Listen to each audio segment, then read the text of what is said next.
Bonjour mes amis. Aujourd'hui, on va parler de bad faith ou le mauvaise foi. Hey guys.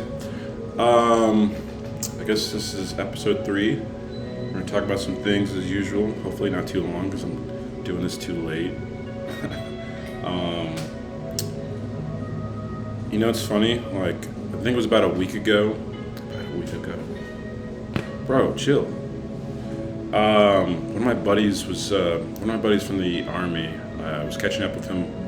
We were chatting, talking on. I think it was like the Instagram video call thing, and he we were chatting, I guess, about neurodivergency stuff, and whenever I talk, I'm usually making sure I'm saying the right things whenever I'm going in on something. And he just kind of somewhere in there was just like, "Wait, bro, like, it's totally obvious that you on the spectrum. Like, it's mad obvious, isn't it?" And I was like, "Oh man, okay." He's not British, but I just thought, I like putting that accent out there once in a while. But he's gotten his diagnosis, I believe, for ADHD and ASD, and he kind of just spit it to me straight up, which is funny because like for the longest time, individuals have like joked around or said like I'm on the spectrum or whatever, and I've always been like, no, well, I know that I'm ADHD, I've been prescribed meds, and I'm pretty aware of ADHD, and I guess and I guess this really relates to I think the last episode about like, or actually I guess I've been talking about the past 2 episodes about like having that discursive language to kind of exist through and to kind of understand oneself through. Autism is definitely not something that like coming from my community or coming from my history, coming from the Black community, coming from coming from a culture that doesn't really think about psychological disorders or psychological diagnoses that much. It's like, if you're off, you're just crazy or something like that. I think that the only one is like bipolarity. Like, there was this girl who was a family friend of our church friend, family friend. She was like, really close with our family.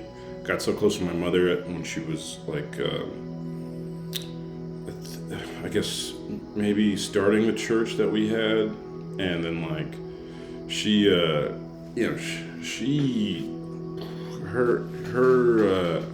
her psyche was a little off, and she had been throwing like a glass at my face one time. I was by accident. Like she like was going off because like I think she was madly loving my mother, and then like my mother wouldn't like take her out somewhere with like other people from the church, and then like she just had like a huge tantrum or whatever, and she was like throwing glass in our kitchen.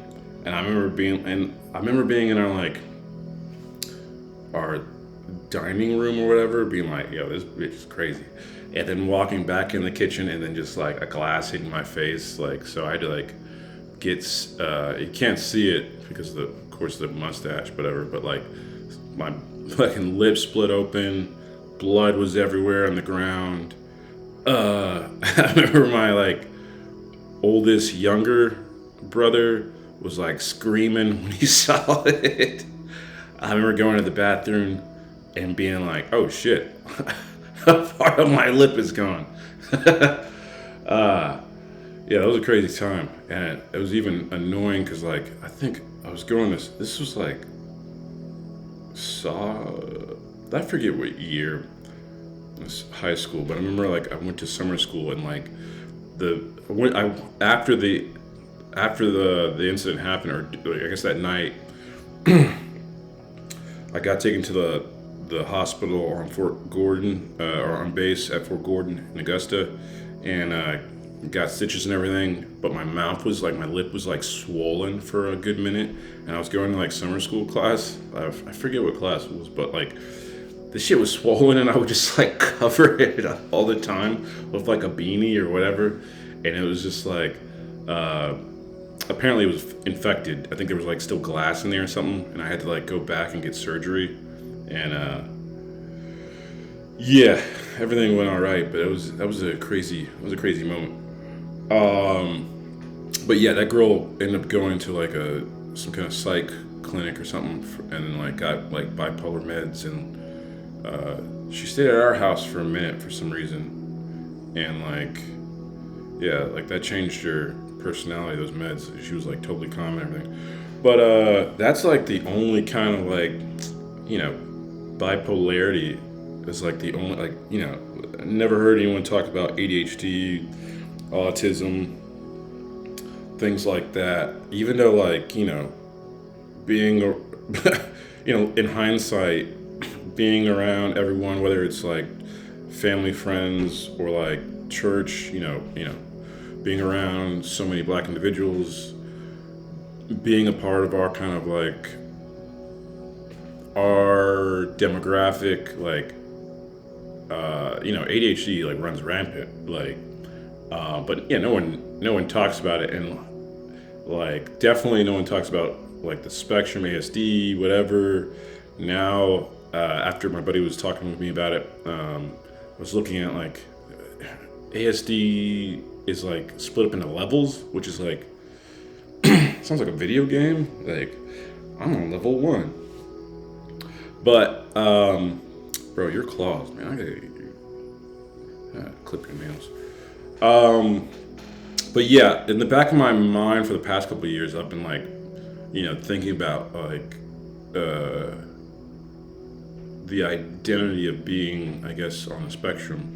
But not like, I guess it's kind of reminds me of like when I first actually started thinking about being ADHD, or saying, yeah, I think I'm ADD, like so many people do, even though like ADD is like discursively meaningless now.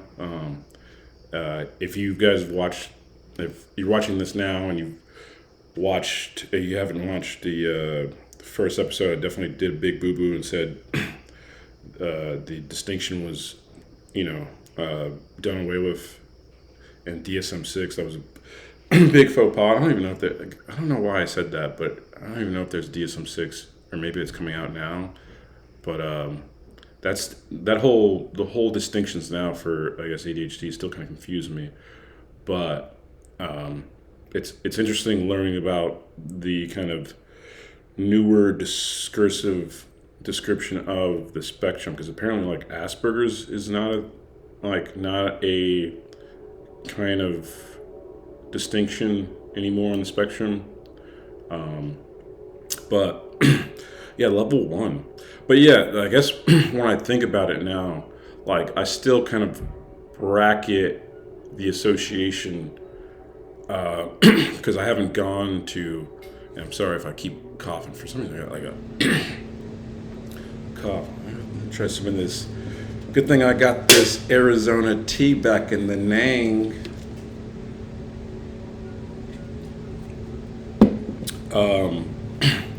But yeah, like when I think about it, I'm still bracketing it just in the same way as I did with ADHD back when I first started kind of realizing this is some way of describing myself.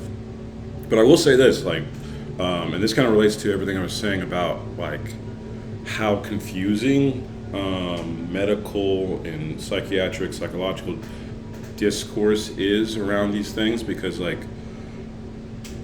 when I've watched a couple of videos, I've read some papers on autism, and it's just some of the first things I read and came across was like, this just sounds like ADHD, which is confusing as hell.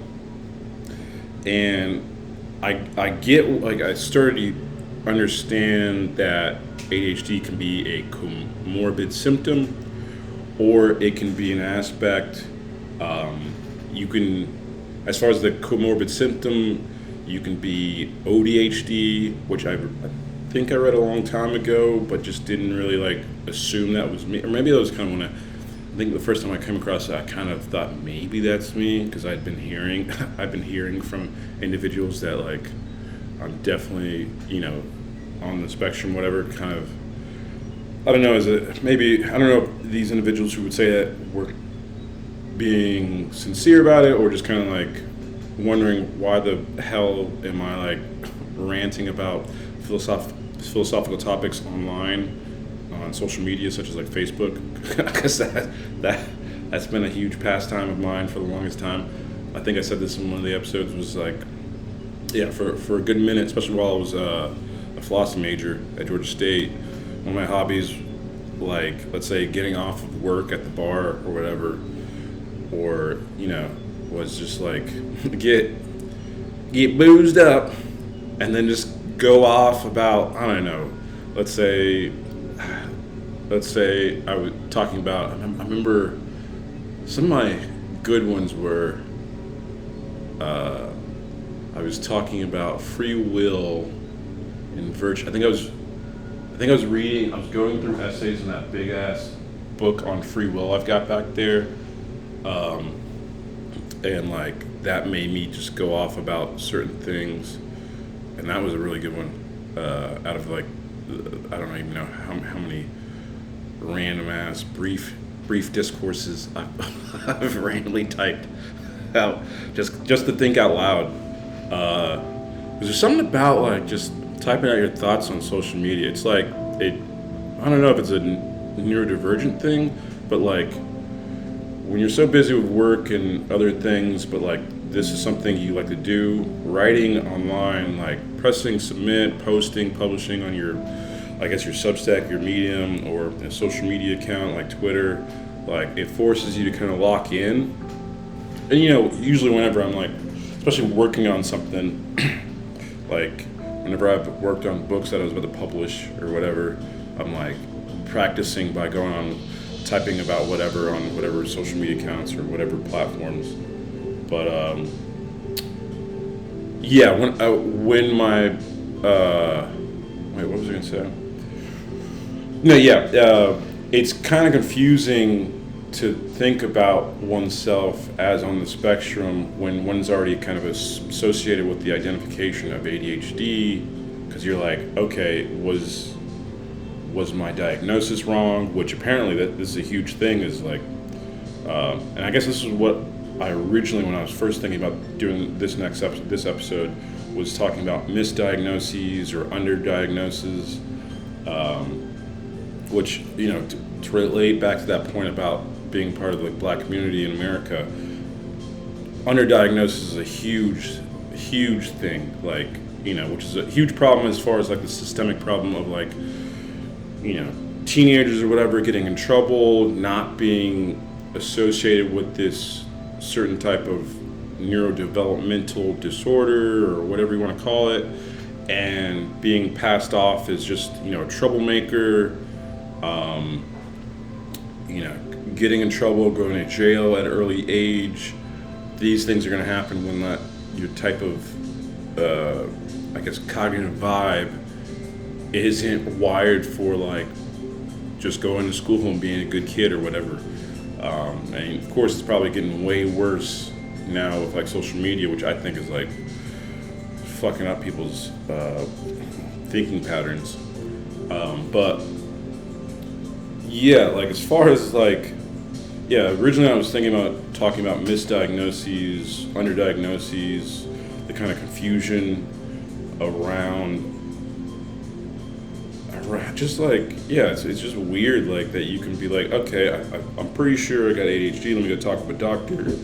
Or I guess if you have been diagnosed as a kid, which, statistically you're probably that white kid who's like from a decent family where they actually care about you, like you going to like school and college and having a good job. Not to say that, other communities or other types of parents that are not from kind of more privileged or economically privileged subsets of the population don't care about the kids, but they just don't think in those ways, which is very conducive. even if you're like disagreed with like the framework of understanding neurotypes as like, okay, here's neurotypical versus neuro diverse or whatever. It's like you still have this framework of society that's like you're born to fail. Like if you don't kind of gamify it in a way where you go, okay, here's what's going on, here's why you're missing the mark, and let's get you on track. Like let's get you some meds, let's get you like dedicated educative support. Of course the problem is it's too much to think about. Like I mean, it's too much, and this is what I always say about like, I was telling someone that like every generation, the reason why there's problems with like, let's say younger generations or whatever, like transgressive activities from a subset of the population is there's just too much going on. Like if you're from a marginalized community, there's too much to think about. Like you got like you're working like 2 or 3 jobs. If you are from a marginalized community, you maybe don't have a cohesive nuclear family structure going on. You don't have that father. Like, my father wasn't around, or, my actual father wasn't around. Had a stepfather who, like, for a good minute of my childhood, but he wasn't, like, there paternally. He made money, but, like, that's not like what it takes to be a father. But, of course, he came from a very, like, he was a brother from Alabama, like one of like I think 12 children or some shit like that. So like he doesn't know what the fuck be a good father and like care about like where you going school wise. It's just like a pattern, but there's always too much. So like it's unfortunate, and then like because I guess when you're playing the parent game, it's a guessing game on like what you should care about. It's a guessing game for everyone as a parent. Right? I mean, it's a guessing game for everyone, just existence-wise. Like, But it's just to epistemically buy into, like, oh, yeah, my kid's got ADHD. I should go get, meds from and get, like, I don't even have health insurance. You want me to go get meds from, and I don't even like buy it. I think all kids, either like, yeah, they run around, or, like you don't trust that kind of language or that kind of identification, because first of all, you think that's going to even like further marginalize you. If you like, I think that's part of the problem is like, that pattern of, or that style of associating yourself with, psychology, psychiatry, that was in a strange kind of relationship for like most Americans, like whether you came from a good economic kind of footing or not, like the idea that you had someone go like, hey, your brain is fucked is that's only recently, like it's funny with Gen Z, like they have been proud to be like, yeah, I go to a therapist, I'm on meds. Like growing up, like you didn't talk about that, but yeah, even the individuals who were on medication and had that sort of care, it wasn't like they talked about it. They just that was part of their lives. So like, but it's just unfortunate to kind of. It's more unfortunate really because like, okay, I think ADHD definitely has caught on with certain communities as being a thing, even though I think everyone's still thinking like in ADD terms. Like, oh yeah, well, I'm inattentive. It's like, well, yeah, you're inattentive ADHD. But like the idea of being, I guess, ADHD and on the spectrum, or just being on the spectrum with that, those type of ADHD symptoms, that's even like more weird for individuals because, and I think I can relate to that definitely because like, when you're so accustomed to the one image of the spectrum being, individuals or children who really can't process stimuli and have these characteristics that are wildly different from what you assimilate or what you believe your behaviors and phenotypal traits are. It's just like I can't even like begin to start thinking that I'm in that league, which is unfortunate. Or like even thinking like high functioning or low support need, or low support needs or whatever. Or now level. I mean, I like the idea of being on a level. Like I'm on level 1, baby. Like let's get it. But yeah, in the Black communities, and I imagine it's the same for other like minority communities.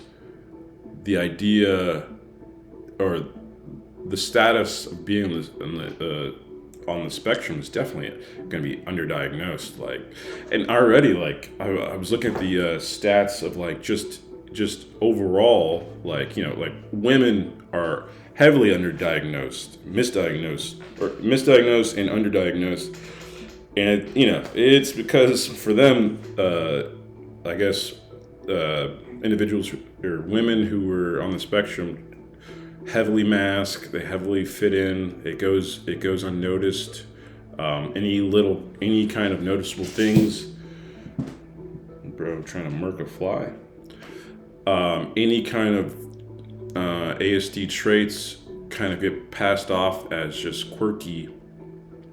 And it's the same thing for like, definitely in the Black community. You're not gonna, if someone is like level 1 ASD, like it's there's gonna be a lot of masking going on. There's any kind of traits is just like, hey, get it together, like you're off, like I will say this to kind of give like my own personal kind of in hindsight history of like, oh shit, there's some coherency of this, like I was very quiet. Actually, I called my mother, I think it was like a couple days after that conversation. And like, I don't think I've ever had that many conversations with her about my childhood, like my, early childhood that much. And like, or her kind of like memories of like my behaviors. But I remember I called her like a couple days after my buddy was saying that, like, yeah, you're definitely on the spectrum. She was like, yeah, as a kid, and she maybe have told me this before, but like she was like, as a kid, you definitely didn't like being around other kids. You used to complain about them being noisy, and like you didn't want to be around them, and like you didn't like all the noise, and you like to be by yourself a lot, and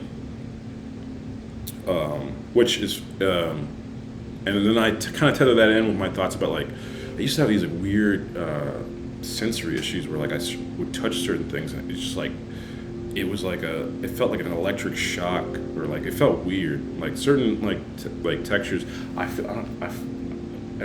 It's weird to say in virtue of this. It's like because I feel like I haven't had that specific type of experience in a minute, but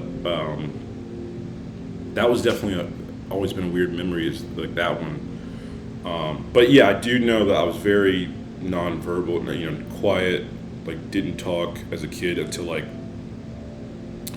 I remember having this experience in 3rd grade where like we read this story about this kid who was so quiet you didn't know he was even in the room, and everyone in the classroom turned to me, and I don't know, for some reason that kind of like started changing that, and like definitely when I was in 4th grade, after like my mother and stepfather were going through, like, I guess they were going through the motions of a divorce, but then like, I don't know, I think my stepdad ended up suckering my mother to come back or something like that when we were living at this apartment in Richmond County. I kind of don't really remember how that happened. I just remember like my mom was like, all right, we're moving back. But I remember around that time I started talking more in class. I started just joking around. For some reason I just started like playing the role of class clown. And I don't really know like what really like provoked me in the first kind of motions of doing that. But like, yeah, I started to realize, or I kind of have like the like little memories of like realizing that like saying funny things like made people like me, and then like I could like actually talk with people and find some kind of connection, because I always felt like I didn't have a connection. I've always kind of had it in a way where like I just like it's easier just like if I go in a new environment, it's just easy, just kind of like I don't need to like I don't know. No, I don't need to relate. It's just like if I could just be here and not have to like connect, unless it's like friends. If I see a friend, oh yeah, that's great. I can connect, whatever. But like I've definitely been called arrogant in many environments, like new work settings, because I'll just sit by myself or whatever. Like if I'm in an environment without friends, like it's perfect, it's great. Or like like I've always hated, and this might just be a general thing, but it's funny. Like in like at school, more so I guess in college school settings. I guess I used to do this back in high school and in elementary school. But like when teachers try to provoke us to talk and introduce ourselves, I'm like, why are we doing this? I don't want to do this. This is the dumbest fucking thing. Like, why do I have to talk about myself? Why can't you just teach the lesson? Why can't you just teach? I process it and I go on my fucking way.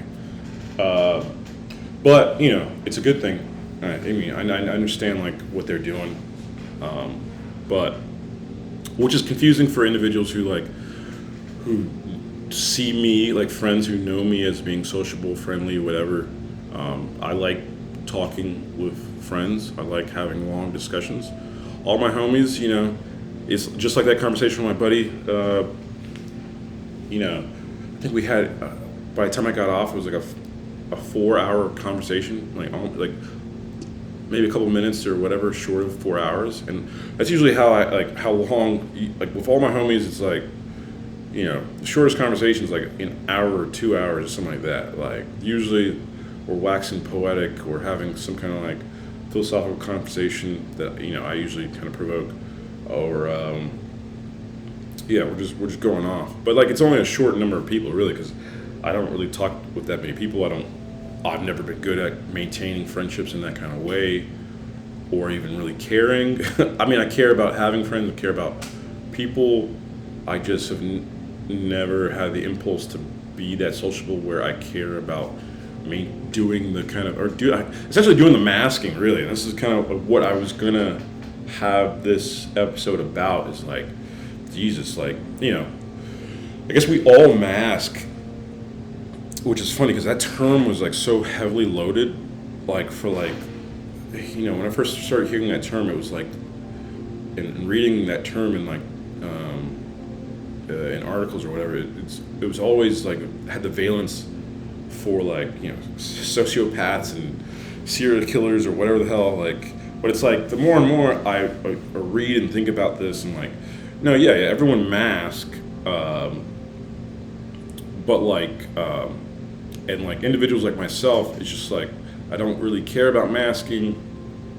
Like, it's just dumb to me. Like, like, and you'll definitely see it more prevalent in like online spaces where like, I don't need a mask. I'm gonna come in here and like talk some shit, or give my viewpoints on something. I'm gonna like, if I'm very excited, I'm gonna like post whatever. Like, it's a fucking made up place. I don't need a mask. Like, and even real life, it's like, yeah, of course there's a reason. There's like definitely evolutionary reasons why you mask in like modern society, and very like pragmatic and prudential reasons to mask, to build relationships with everyone. But it's like, I guess, insofar as I am on the spectrum, level 1, baby,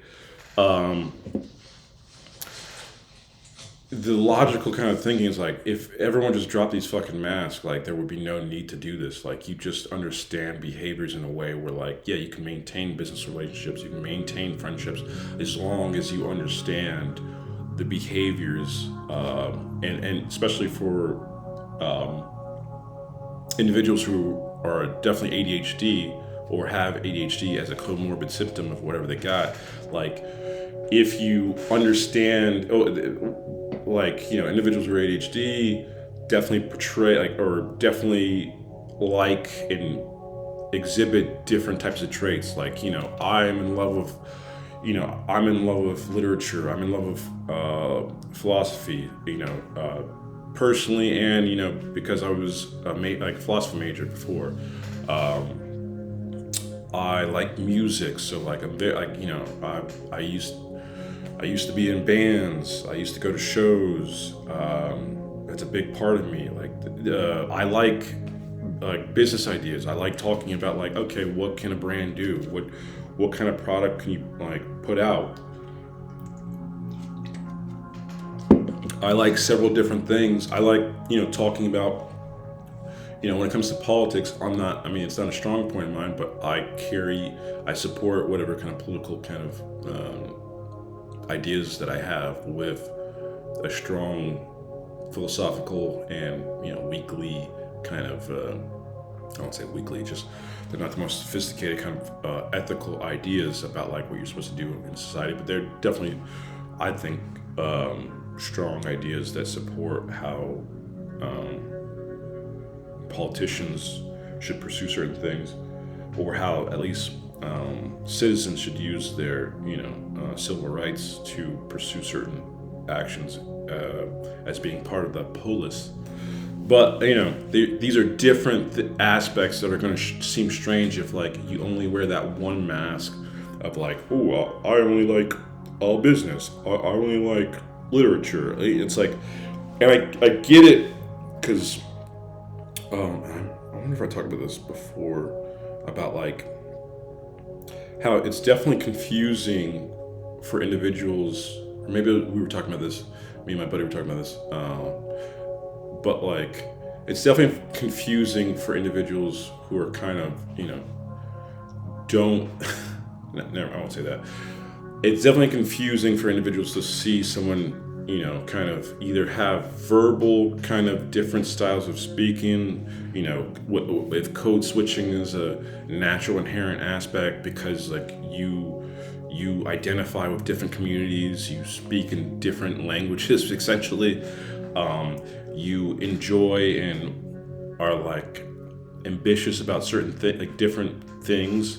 People are so used to that old model of like, you know, if you're a musician, you're a musician. If you're a politician, you're a politician. If you're an engineer, you're an engineer. It's really only like, really during like the millennial generation where that idea, I mean, I guess probably beforehand, but like, I feel millennials, there was a proliferation of individuals kind of being like, oh, I can pursue different things. Like, that's not strange. Like, I shouldn't have to hide these things.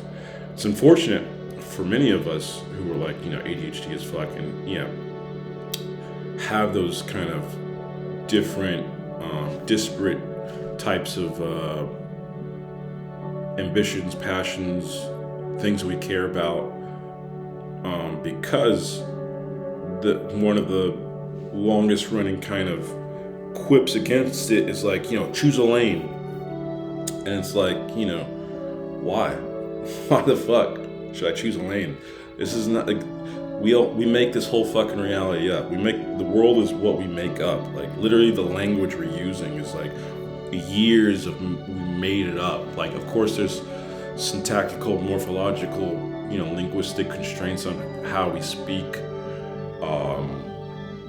and like, you know, semantical kind of constraints on what you can kind of pack into sentences or whatever.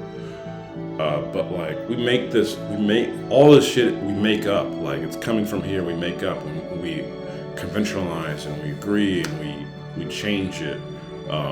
It's funny, I was looking at like how syntactical structures in language change over long periods of time, and how the variances are like very wide and like not like similar in how they change and adapt, you know, like from Middle English to modern English. But yeah, it's like, I remember like, when I first came out of the military, or active duty at least, when I first came out of active duty, and even before I was coming out, I was like, I want to start a business. Of course, one of them, I'd been in love with photography for a good while. I mean, I'm still in love with photography, but photography is fucking expensive. Like, that's why I switched to writing. I was like, well, this is a passion I can do. I just need a pen and a notebook. Hell yeah. Like, but I mean, I've been in love with literature since, reading Gene Toomer and like, Hemingway. And I mean, I loved reading, but like the idea of actually writing was there from these guys. And especially Bukowski. But yeah, one of the ideas I had coming out of the military or coming out of active duty was to start this like apparel company called 9 Lives, and like the whole kind of idea behind it was just like, I've got 9 like, I don't know. Actually, it was funny. It evolved out of like, I just randomly drew this thing I called Hipster Cat, and like I would make these doodles and like put rap lyrics, and I started uploading on Facebook. And no one knew it was me. I think I put like who was it? Shit. Who was it? What's his name? I'm fucking. Why am I forgetting his name right now? It'll come up to me, but like I was putting up these these doodles or whatever after I'd like watched things about Johnny Cupcakes, the guy from I think he was in Poison the Well, or he was like a roadie for them, and then like he started a t-shirt business with just cupcakes and skull and crossbones, whatever. And then like I was like, I'm gonna do something like that, and then like it morphed into like 9 Lives, and I was just like, yeah, we got 9 lives. One day I can do this, I can do that, I can do that. I can be ambitious in any direction.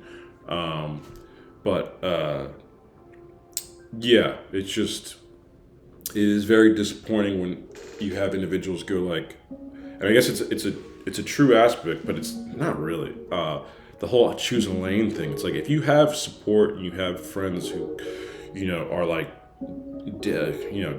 down to fuck with you and help support in certain ways, and like, especially when you're like young and like you're not gonna understand fucking everything, like whether it's business or like how to pursue certain things. Like, unfortunately, even the friends who like are ambitious or whatever, that they or from the millennial generation, we're still stuck in that kind of like, oh, this is what I do. This is like you can't be doing several different things. It's like I thought we were like making that a thing. I thought we were kind of like rebelling against the idea that we like were stuck doing a 9 to 5 and doing regular shit. We could like pursue anything, and that's kind of like what the vibe was.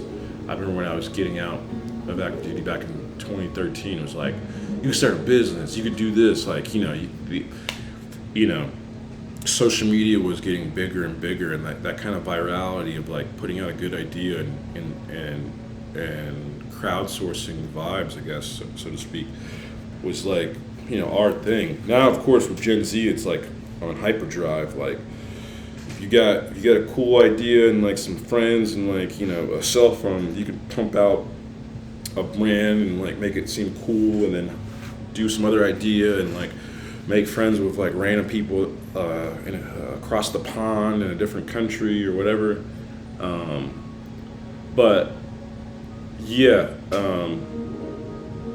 One of the things that grounds all of that, of course, and this is what I end up kind of thinking I wanted to talk about in this episode, is like,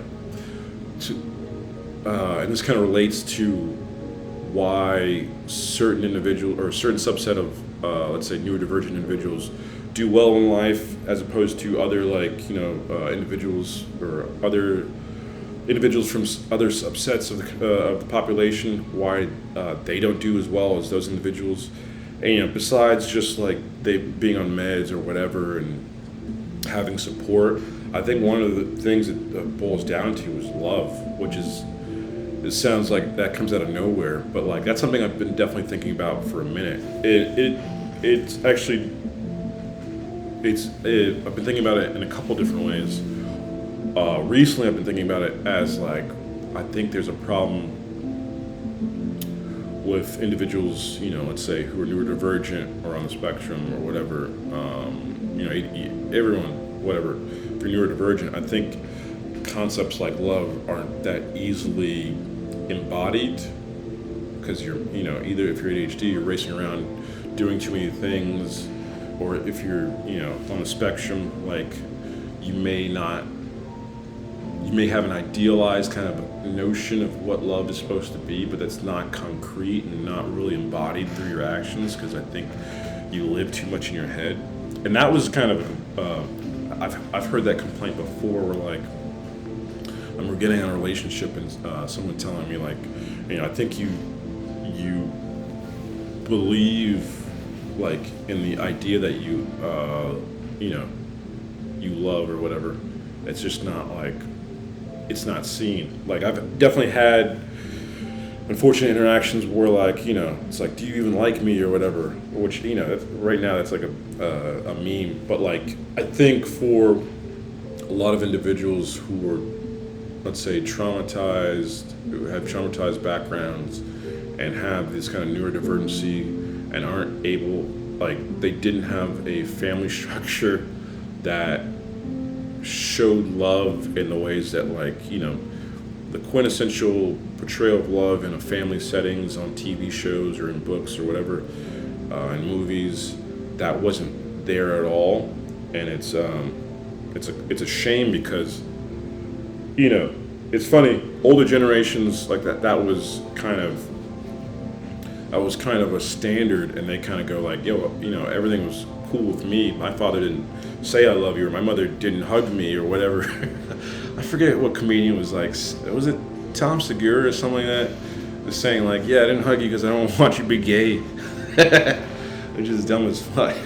But, it's these dumb kind of older ways of thinking that created these generations of people who like are completely fine with being, first of all, underdiagnosed, not diagnosed at all for like their kind of neurodevelopmental kind of I won't say it's funny saying disorder, but like neurodevelopmental history or whatever. But you have whole generations of individuals who just like are definitely neurodivergent, high masking, high functioning, and like they're perpetuating that same absence of kind of like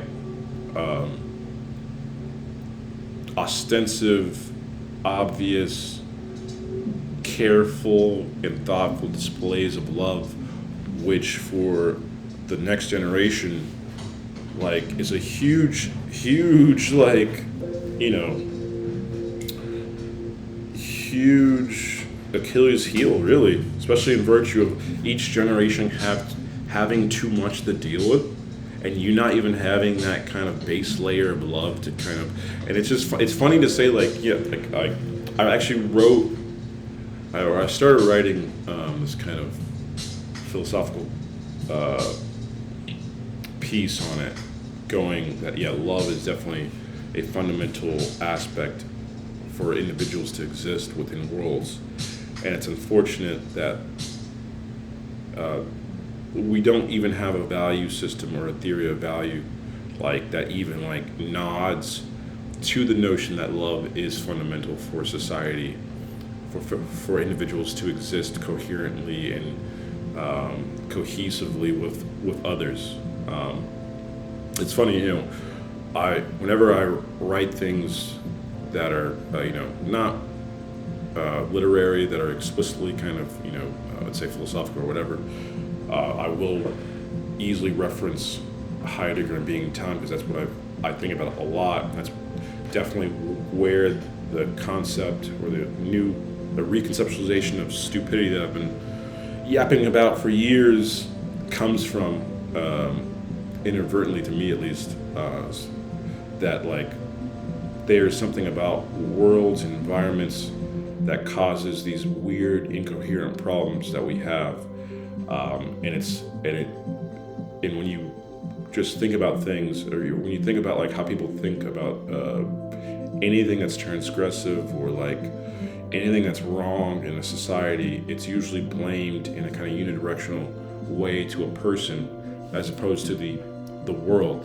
or the incoherency of different worlds colliding, which people don't realize, that makes actions and behaviors seemingly incoherent until until you see like the wide patterns and you go like, oh shit, they were right the whole time or whatever. But yeah, love is not even talked about in existential works like Being and Time or whatever. And it seems like love is kind of an extraneous thing. And I think that's what it's become, which is funny that it should be in. Well, it's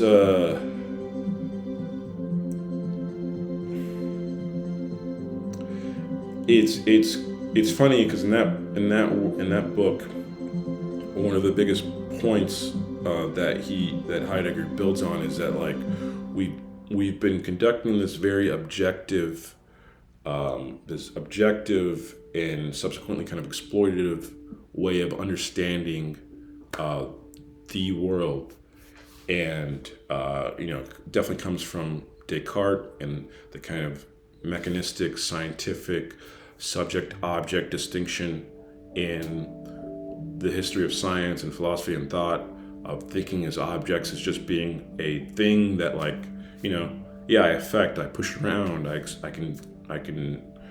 can use for certain measures, I can observe phenomenon in this kind of distance that like doesn't involve me at all with the phenomenon. That snowballs, into this world where individuals and that framework that doesn't have love as part of, which it sounds dumb as hell to think that there's a fundamentality of love in science or whatever, or discursive practices, or or a need for it in, let's say, economics, but it definitely does, and it carries on with the kind of comportment, as Heidegger would say, that is needed to kind of understand what it is to exist within a world, or the world, or for me to construct the world, whether it's through the sciences or through society.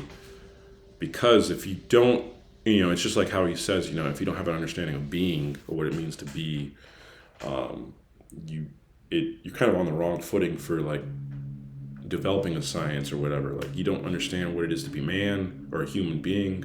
Like, and for me, it's like I've been thinking over the past couple of years, like if you don't have an understanding of love within the your theory of value that kind of is dominating your society, then like you're gonna get a society where it's okay to like have like vast like wealth inequality. It's okay to go like, well, to think in zero sum terms for money and for like how people should live their lives and how people should be pursue jobs. It's okay to like buy into like Alan Greenspan's belief that job insecurity is a huge driving force for like a good economy and GDP, higher GDP. It's like, if you think in those terms, that like it eviscerates the notion that like, we should love, which, for me, the bigger problem is that I don't think we even understand what the concept of love even means, or like what it ought to mean, really. And that's unfortunately, because we don't have this kind of emphasis on thinking about concepts that we've taken for granted for so long, we take those concepts for granted, and then they get like pushed under the rug, and then shit happens where it's like, oh shit, we need to re-examine those concepts because maybe they're vital for things. I don't know if there's ever really been a coherent understanding or a kind of huge effort to really understand what love means outside of like poetry and literature and music and these kind of aspects of life that are kind of thought of as entertainment and not as like fundamental to being an individual part of a society.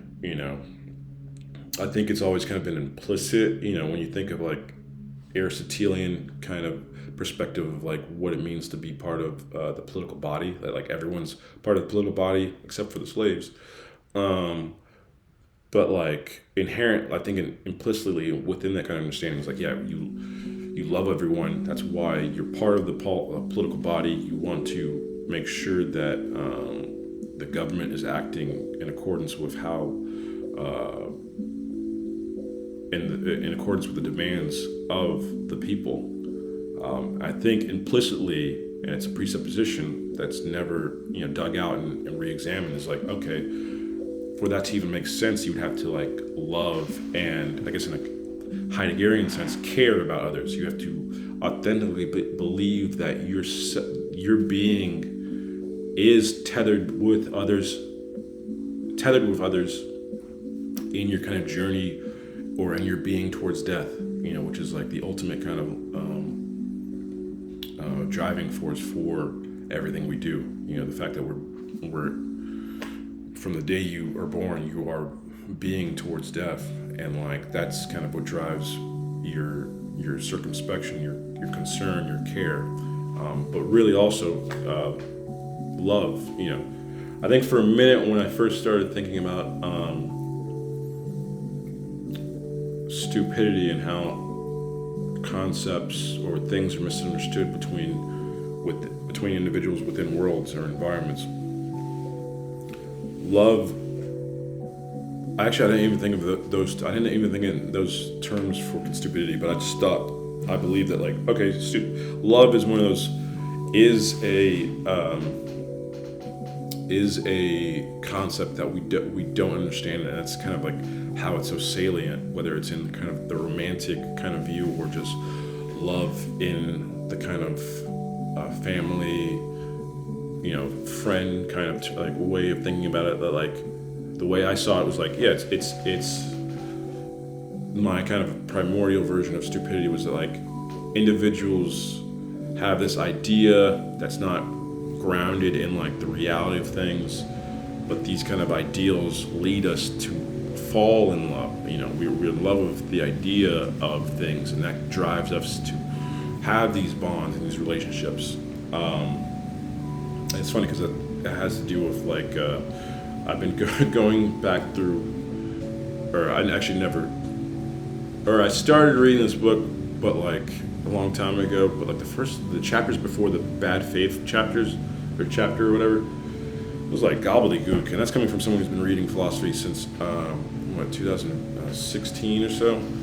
And actually, the first book I read before I even became a philosophy major was the anthology Existentialism from Dostoevsky to Sartre.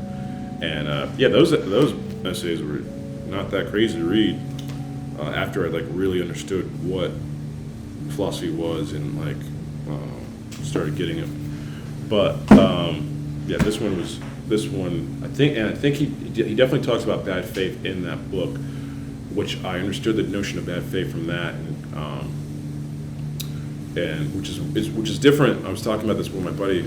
It's definitely different than the notion that people kind of use of bad faith when they were talking about like you're doing something in bad faith. There, a lot of people have like this kind of idea that bad faith is malicious, or it means like you're doing something bad, like bad, or bad faith is much more so for him this kind of literally self-deception, where that entails kind of this weird bungling of like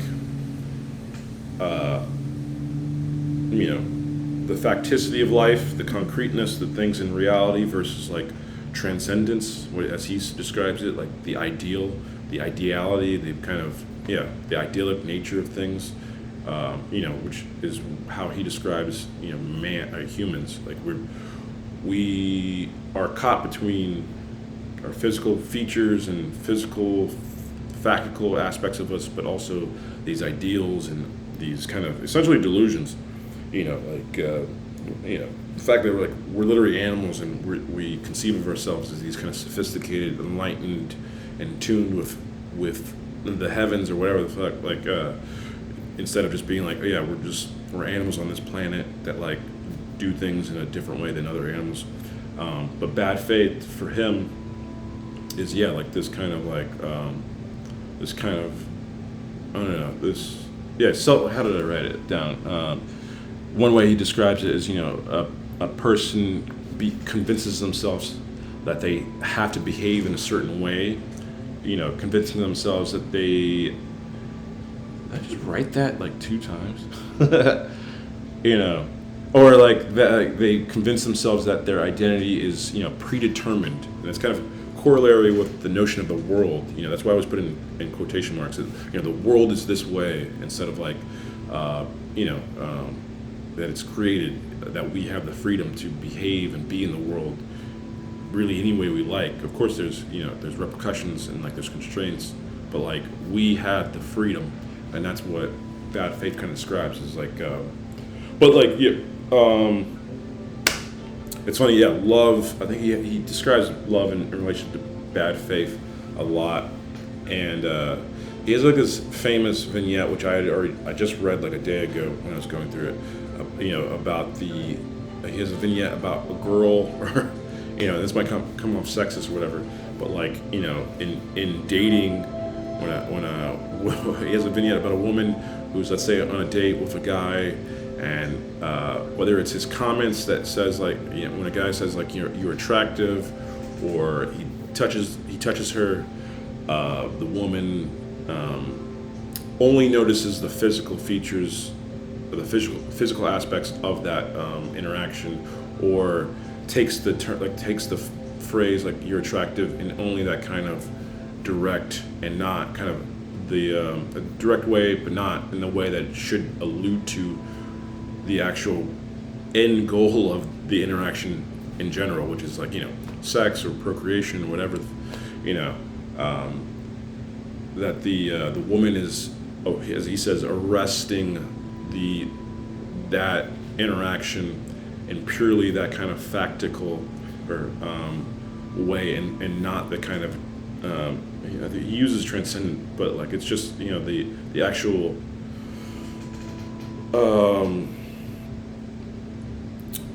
I think it's she arrests that kind of provocation in not the way that it's actually meant to be, which is like, we're going in the direction of like, we want to get some whatever, but and to bring this tangent, to rein this tangent back in, I guess there's like a bad faith of like denying, I want to say, or like denying the necessity, maybe it's denying the ideal necessity of love within the framework of, or within societies, like how we should behave, how we should conduct ourselves. Like you need love to kind of ground all your behaviors. You like, and this is funny because it relates to like one of the things I've hated about like the trends in, let's say, with tech. Like people get frustrated with social media companies doing all these crazy things, or like tech companies using AI in a way that like justifies them firing off huge portions of their staff. And like one of the things that has undergirded their activities is like this notion of like scalability. Like we gotta be able to scale our products. We gotta be able to scale our company. We gotta scale our brand. It's like, why don't you ground it in love? Why don't you ground it in like strong kind of ethos? Why don't you ground it like period in like strong kind of notions of like what it means to exist as a brand, as a company, or like have a product exist within the world. Like scalability should not be a fundamental tenet of like how you go about things. It's fucking retarded. It's dumb.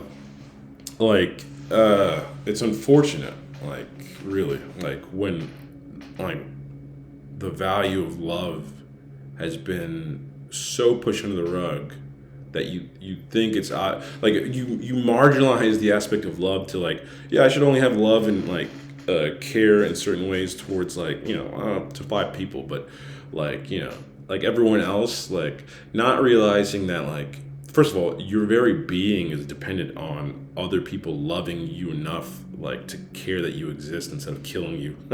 Like, instead of like behaving in the Hobbesian way, like, the Hobbesian kind of state of war of a society or whatever.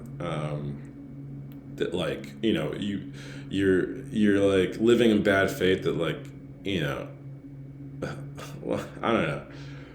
It's just funny to me. Like, but I mean, I relate to it because, like, yeah, for the longest time, I don't think I've had a good grasp of what love means because, and I thought I did because, and this is kind of funny, in virtue of this kind of acceptance of the identity of being on the spectrum,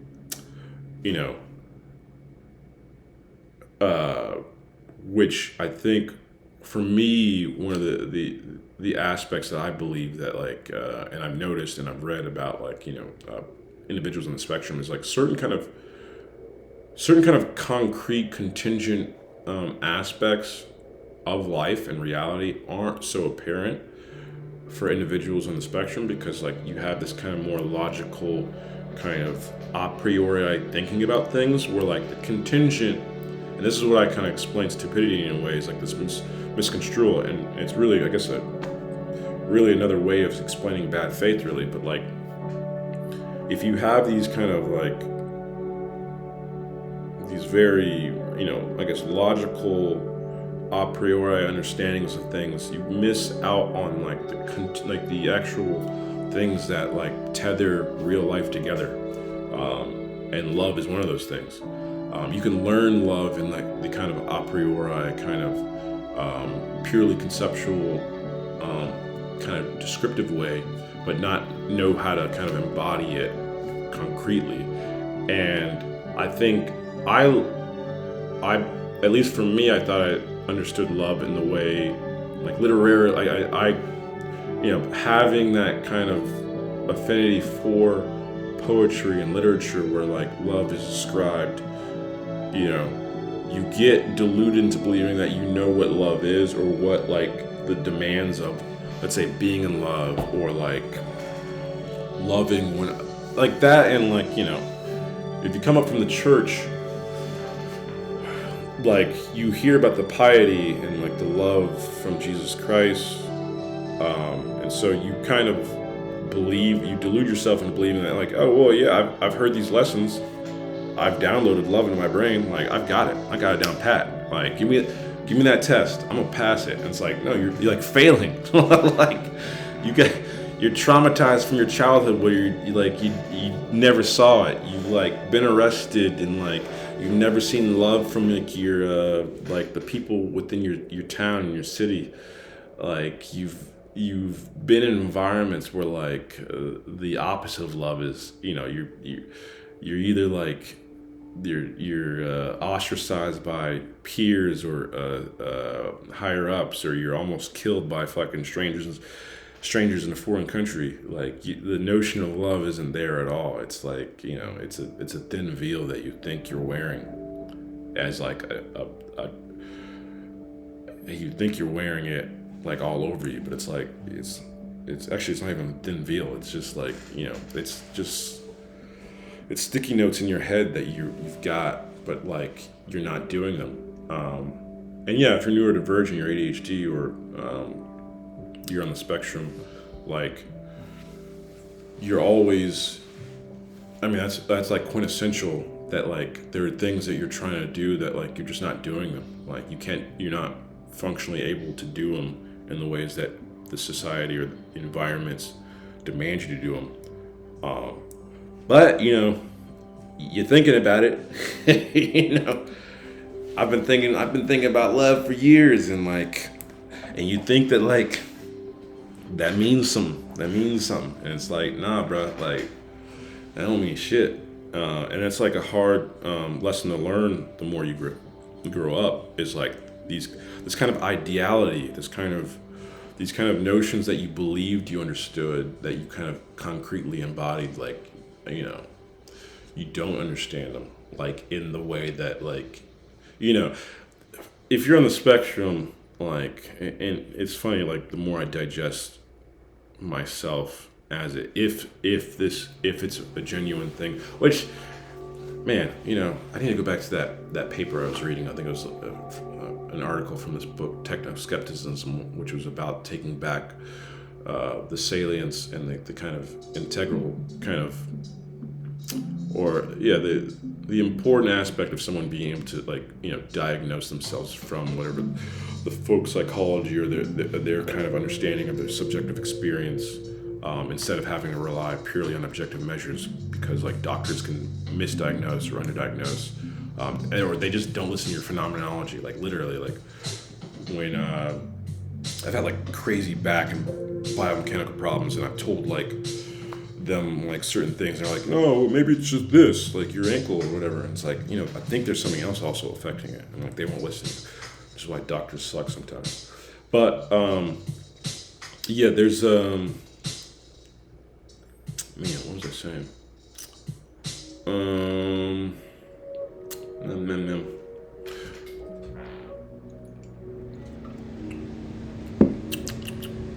Yeah, LOVE, man. I was gonna say, I think I've always enjoyed having this kind of affinity for, and this is kind of philosophical, technical jargon, but caring for propositional understanding of things. I can understand that an argument is valid. I can understand the semantical kind of, I have a semantical understanding of propositions and statements and things like that.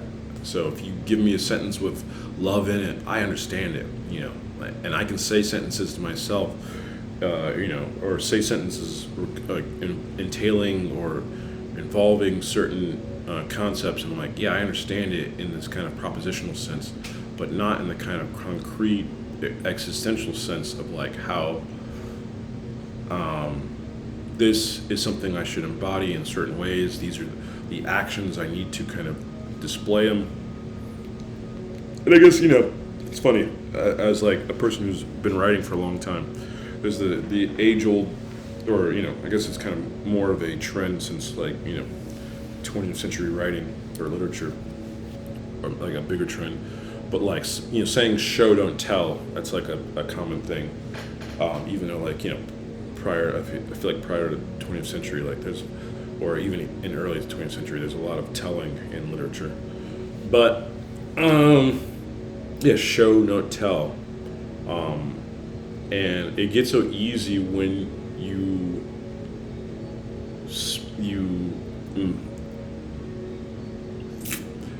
go through life mostly in your head. You enjoy that rich inner world that you have in your head. You relate to things purely cognitively. You enjoy the phenomenological experience of things. You enjoy thinking about things and thinking about experiences, but the embodiment of certain things. It's just I don't know. It's funny, because you have that. You're thinking about certain things a lot. When it comes down to executing it, you realize, okay, well, you're very competent and you're very fit at thinking and rationalizing and whatever about certain things. Probably to a fault where the rationalizing is getting in the way, or the rationalizing is incoherent in virtue of certain contingent features of the environment. But when it comes down to doing those certain traits, you realize you're not fit. You're not you gotta get the reps in for those things. The more disappointing thing, which was also going to be one of the original things that I was going to start this off with, is that it's very unfortunate that other neurodivergent individuals don't. Let's say there's a big problem with understanding, and this entails love in a kind of nuanced way that like typically understanding is just kind of also like thought of in like the propositional sense. Like I understand things in this kind of 2 + 2 = 4 way, but like understanding other neurodivergent individuals' behaviors is like not there for a lot of individuals, and it's like the most tragic thing ever. Like most of my friends are neurodivergent, like highly like neurodivergent in certain ways, and it's like, or like many of the people I've associated with or I've known throughout the years or worked with highly neurodivergent individuals, because I've worked in environments which attracted, whether it's like the military or the service industry or whatever, like, highly neurodivergent ADHD ass motherfuckers. But like, it is just, it's very tragic when you realize, oh, no one is like relating to each other, no one's understanding each other's behaviors, even though they literally embody those same behaviors. And it's like, it's funny, like, there's this book I've got, what is it? I think it's Philosophical Applications to Cognitive Science. Let me see. Where I got that?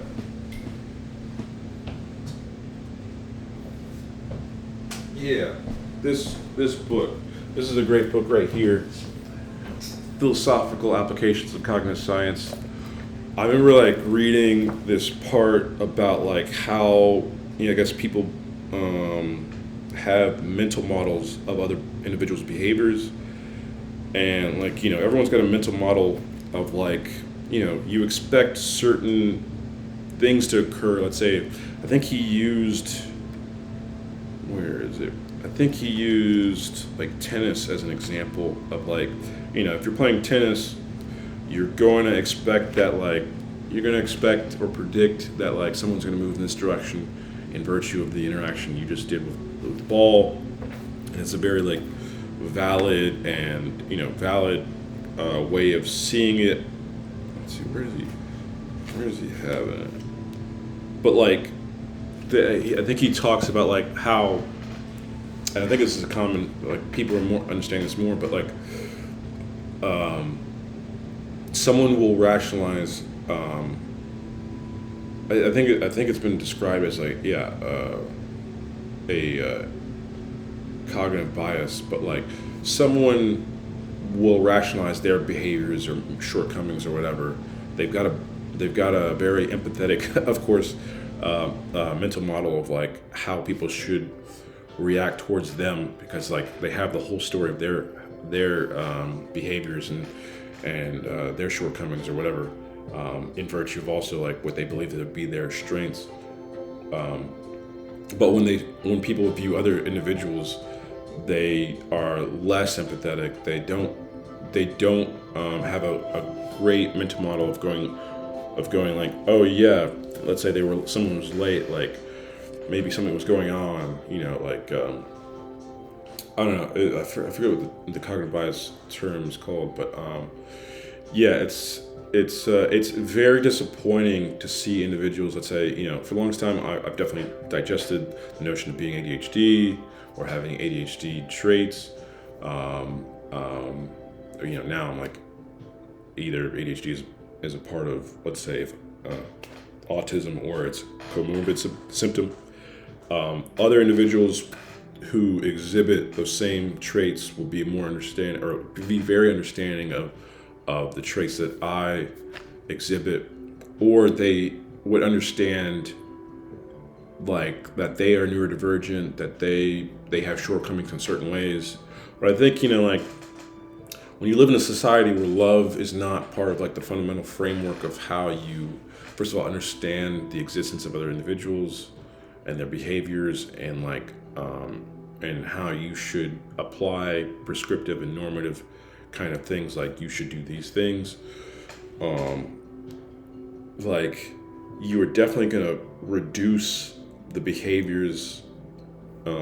It's like when, like, it's been the most annoying thing ever to listen to people. Like, I remember, like, I've hung around a lot of liberals who were like, and leftists or whatever, like, who just reduce And I guess I've done this in a certain way, but like with much more nuance of like understanding the behaviors of like, let's say, Trumpers, who are people who are like bought in, whether it's like the first election, 2016 election, or like any of the elections, like why do they have that affinity for Trump, and like, leftist or liberals, especially like just classic Democrats will just be like, yeah, they're dumb, and it's like, yeah, well, a lot of them do not espouse and articulate very like nuanced kind of thinking. They're conservatives, which is very descriptive of like how their thinking is. They're very conservative on what they believe. They're not having the most state-of-the-art kind of conceptual understanding of the things, because like, it's fugazi to them. They have a very much more conservative perspective on how you should think and do things, but it's like reducing, not actually, I mean, one of the things for me, it's like, there's just kind of like a historical kind of happenstance of like why you're on this side of the political game as opposed to them, but also there's the much more rich and depth kind of understanding of like, why does someone even say some kind of statement that espouses some kind of political belief? Like, have you learned, first of all, have you thought about like why you believe the certain things that you do? It's not just because you have like this kind of free will and you have this kind of you have this like enlightened like sense of cognition, and you see the light. It's like, no, you were definitely exhibiting the same kind of epistemic story as them. You trusted your peers, you trusted your teachers, you trusted your preachers, your pastors, your like, your neighbors, of like of saying the right things. And now in this age of echo chambers and epistemic bubbles, like, you are just espousing the things that you hear around you. Like, and if you are around other individuals who are essentially good and like productive parts of your society, you of course, and they all say, go team red, go team blue, whatever, like, you're going to replicate those things. I think people have a much more like naive perspective on how people come to hold their beliefs, or how they can transgress them, or like, or how they can be, I don't know, misanthropic or nihilistic. Like, there are factors from the environment, there are historical factors, there's cognitive, mental, and psychological factors, and for you to just reduce them down to being like, oh, well, they're dumb. It's like, that used to work when you're fucking like 5 years old and you're trying to describe a phenomenon. Like, that's dumb. Like, but I feel like, man, social media is just reducing people's fucking like time to think about things, where like, yeah, you just knee-jerk like characterize other individuals in that kind of obtuse way. But yeah, when love is not part of the, I don't know. I think when love is kind of a fundamental aspect of what it means to be and exist within a world, being with others, I think first of all, I think it affects every part of the complex.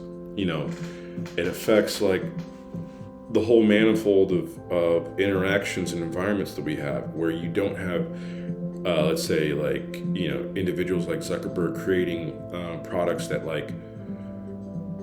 aren't grounded in like actually how people, or like how their features or certain things will affect people. You'll have people who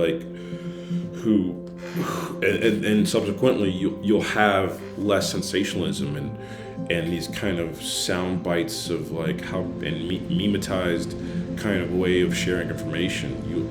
You'll have more emphasis on thinking about things. So like, philosophy as a hobby, or as a way of processing things, like finding the presuppositions of a specific viewpoint or a thought or a concept, taking that time to read, search, at least maybe not rigorously like an academic, but like taking the time to go like, okay, how is this framed?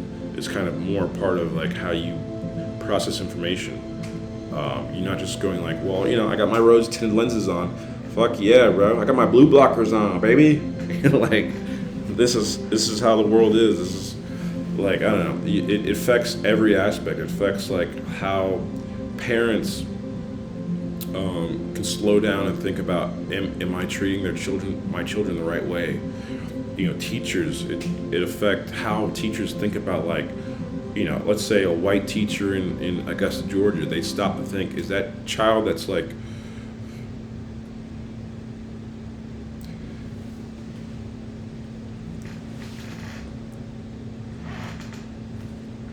behaving in certain ways, like, maybe there's fucking something going on.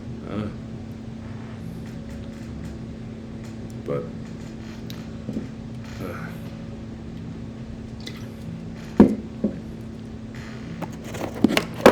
yeah, like, it's unfortunate the way like just how you think that like, yeah, love is not a part of just common thinking. So like, I don't know. I'm definitely thinking about putting out at least, I put out like it's just an ebook of like a very kind of like, in some aspects it's I put out this ebook called "In Love with the Feel of Death," and it was supposed to be I put it out on Amazon, even though like I think I'm planning to pull all my books from Amazon, and then start selling them on my own website that I'm going to put up. But